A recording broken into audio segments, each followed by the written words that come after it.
Howdy, I'm Bob, or Grinning Brutus if you prefer. In the Architectonic, I stated that if you tell me a man's metaphysic, I can tell you what he will do. Let's explore what I meant.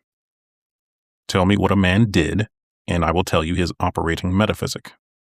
Many times this will run contrary to his stated beliefs. I don't mean this to say that he's lying, but that this is a natural consequence of a situation where the metaphysic hasn't been explicitly chosen, understood, and maintained. In other words, a person may think they believe X, but act in accordance with Y.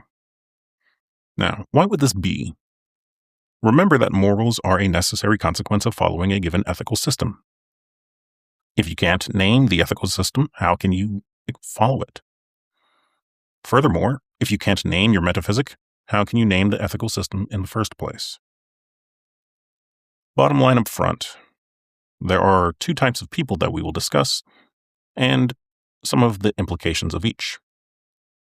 To begin, every man operates from a metaphysic. The singular is used specifically because you can't have two. One will take precedence.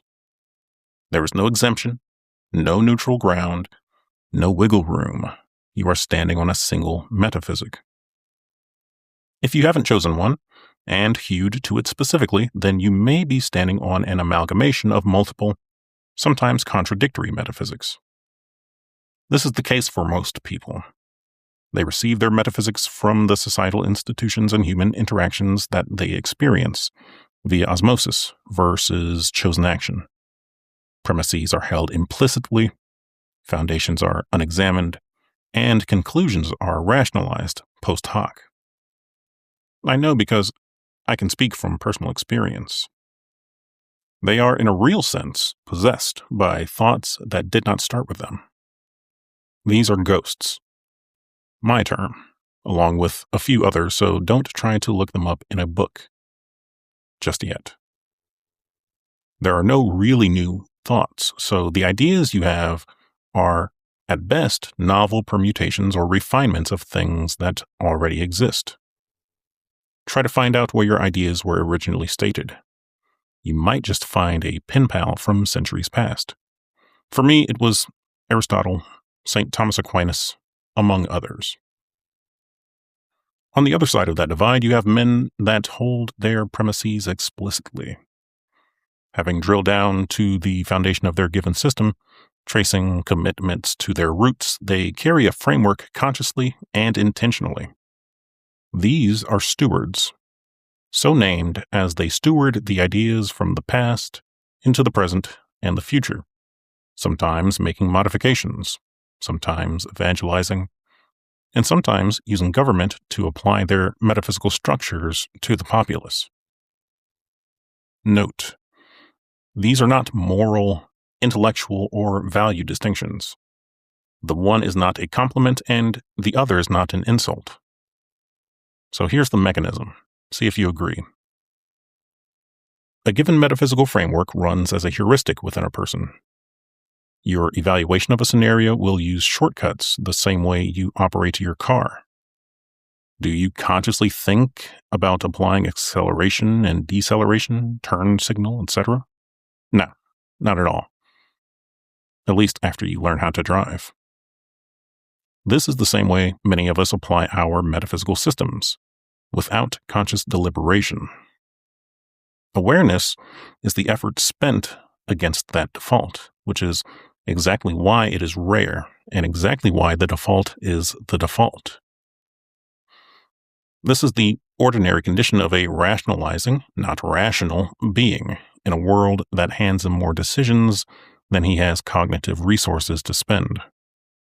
This is our architecture, like it or not. Let's look at some examples of each. Consider George Washington, the mythical, more on that term later, father of this great country, a general of legend and a man of famous restraint.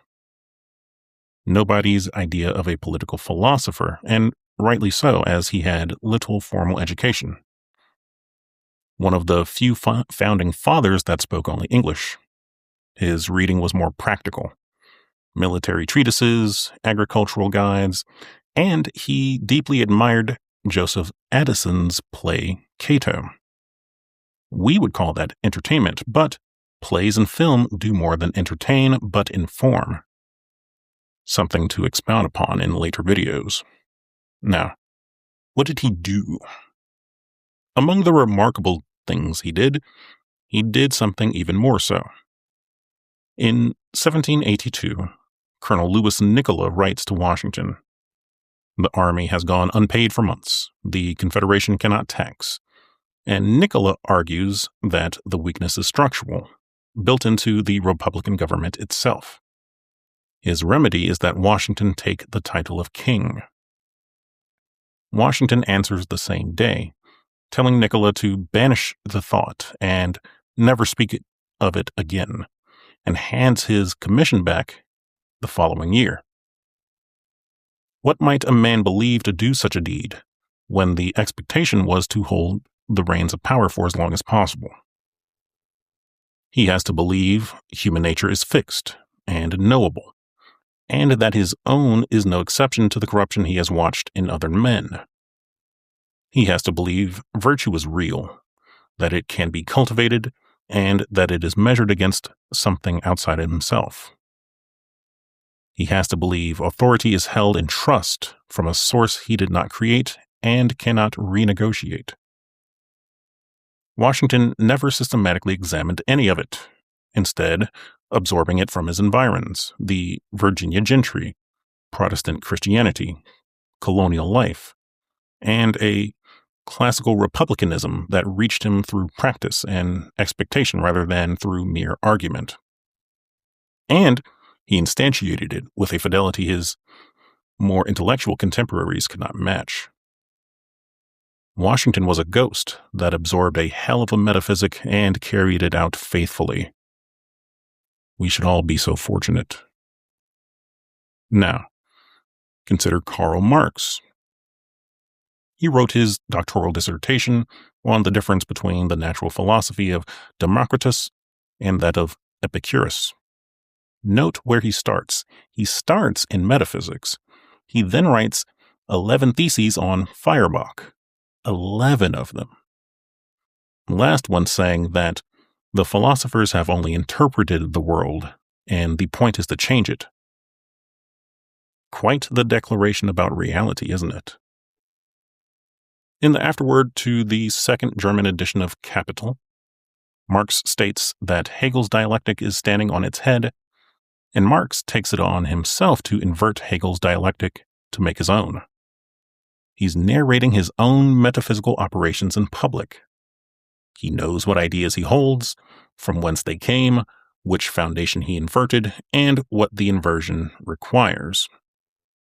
Marx was a steward. And so concludes the tour. I hope you now understand why I stated that ghost-steward distinctions were not moral, intellectual, or value-based judgments. One built a republic, the other indirectly destroyed countless lives. So, what would their metaphysics be? To put it simply, Washington held theistic, God underpinning reality, realism, which is objective reality. Marx, on the other hand, held dialectical materialism. Not hard to find since he declared it. This dialectical materialism is flux metaphysics in a materialist incarnation. Flux referring to the rather ancient idea that the only thing that exists is change. In short, being versus becoming. So, where does this leave us? Well, it shows that examination and refinement does not necessarily improve your metaphysic in and of itself. Examination changes your relationship to your metaphysic. It makes you aware of that system explicitly and across time. Becoming aware of your metaphysic in the morning and forgetting it by evening doesn't count. It also means that a ghost is downstream of his cultural and social surroundings. Have you been cultivating your surroundings appropriately? I ask because, as it stands, The dominant metaphysical amalgamation in our society is a mixture of constructivist epistemology, standpoint epistemology, romanticism, and progressivism, all slotted into the position that metaphysics holds. In short, constructivist epistemology says that reality is socially constructed rather than objectively discovered. Standpoint epistemology says knowledge is shaped by one's identity. Romanticism uses authenticity and subjectivity as the path to truth instead of correspondence to reality, as you might think when using common sense. And progressivism aims to continually transform humanity, anthropology rearing its head yet again. And again I ask, have you been cultivating your surroundings appropriately? If not, you may have incorporated some or all of the above, as our culture is markedly different than that which produced the likes of Washington. Until next time, Godspeed.